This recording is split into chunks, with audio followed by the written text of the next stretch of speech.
Hello ladies, gentlemen and helo rushers. Bandanner here, welcome to this week's Devblog. And I say Devblog knowing full well that this is a bit of a filler episode of Devblogs. So this Devblog is all about these miscellaneous incoming updates. They do their usual welcome, hello commander, we hope you're all well. They mention quickly about Brune being out, but then they say, before diving in, a quick word about Army General. For those who really want to know when to expect this new mode, the simple answer is it's done when it's done. Make no mistakes, we are working very hard to get the campaigns out to you as soon as possible, and as a matter of fact, we'll be able to tell you much more about Army General in next week's Devblog. Until then, hang tight. So the first thing they talk about in terms of the general updates is a ranked reboot, yes. So they will be rebooting the ranked leaderboards and start several rounds of testing to see what is the best possible ranked format for WARNO when its official release comes around. So what can you expect? Well, there will be a map pool improvement. We will select a pool of 6 maps. Limiting the number of maps gives novice players or those returning after a while the advantage that they will not have to relearn all of the maps. Depending on the season, we will change the map pool to make the experience more interesting and diverse. Our first pick will include Airport Duel, Vertigo Duel, Two Lakes Duel, Black Forest Duel, Black Forest and Death Row. Why would you put Black Forest in there twice, guys? Are you trying to make everyone go insane? Please do feedback to Eugen that this is a terrible idea. The broccoli map does not need to be there twice. On to balancing. Our current plan is to aim for ranked seasons lasting 6 to 8 weeks. In the shorter seasons, it will allow us to check the meta for each season. It gives us a good indication to analyze online game strategies and ensure that none becomes too overpowered or dominant, all aiming for the best possible mix of playstyles. We will fine-tune the gameplay with each ranked season. Alright, that's everything for ranked. Let's move on to the new trait, Tandem. No, this new trait doesn't refer to a tandem bicycle beloved by the Dutch, but rather to tandem charged heat rounds. The introduction of the reactive armor in the late 1970s and 80s, designed to defeat standard heat rounds and missiles, saw the development of new types of warheads.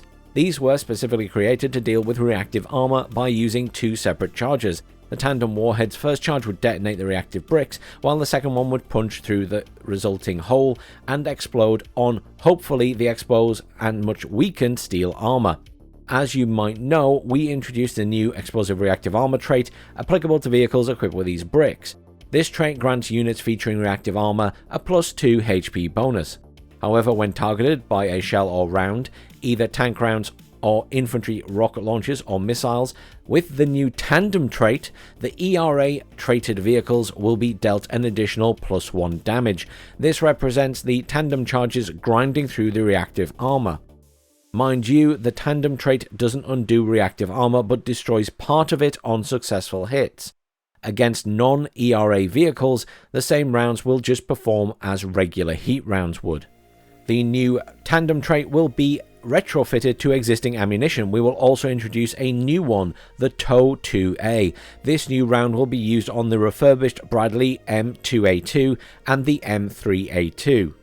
Updated weapons will be the Panzerforce 3, the RPG-7VR, the RPG-27, the RPG-29, the 9K121 Vikia missile, the 9M113 Konkurs M, and the new TOW 2A.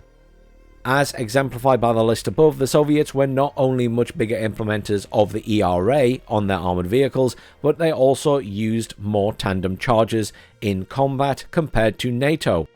As being major reactive armor users themselves, they believe NATO would do the same. In reality, only very few NATO tanks, and right now the only one present in game was the AMX-30 Brennus, use reactive armor. Of course, if you pit Soviet-made vehicles against each other, then the ERA bricks and tandem charge rounds will fly around your ears. Meanwhile, NATO only belatedly developed tandem charges. The ones in-game will likely see plenty of use against the ERA-clad Soviet main battle tanks. Next up is the subheading, The Return of the Bradley. Did they ever leave? No, of course not. But our Brune milestone, which we introduced the reworked and expanded Bradley series, we replaced the M2A2 Bradley IFV with the new but identical stat-wise M2A1. This means that the M2A2 will be updated in-game as the jacked-up IFV it was, not with only a major armor upgrade giving it more resilience to infantry anti-tank weapons, but also the ability to fire the newest TOW-2 Tandem Warhead charge missile, which we previously mentioned. The M2A2 was still a rarity in 1989 compared to the other models. Only around 10% of the Bradley fleet deployed in Europe featured this specific model. Some say up to 20% of the 3rd Armoured Division were the 2A2 variant. As a result, we have retrofitted this particular Bradley model to the 3rd Armoured Division, but not the 24th Infantry Division, and only as a transport to the fire team leaders and a single combat fire team. We will also take the opportunity to introduce the new M2A2 Bradley leader, replacing one of the 2 cards of M2A1 Bradley leaders. Another even rarer variant of the M2A2 in 1989 was the M3A2 Bradley CFV. This model contained the same upgrades as the M2A1, so armor and ATGM. This recon variant of the American IFV will be featured only in the 11th Armored Cavalry Regiment. In this division, 2 cards of the M3A1 will be replaced with the M3A2. And that is everything for this week, so keep tuned, people, for next week, because it sounds like we're getting an update on the Army General campaigns, and hopefully some more information on what they're doing with those. Thanks for watching, everyone. Please do like, share, subscribe, and have a great week.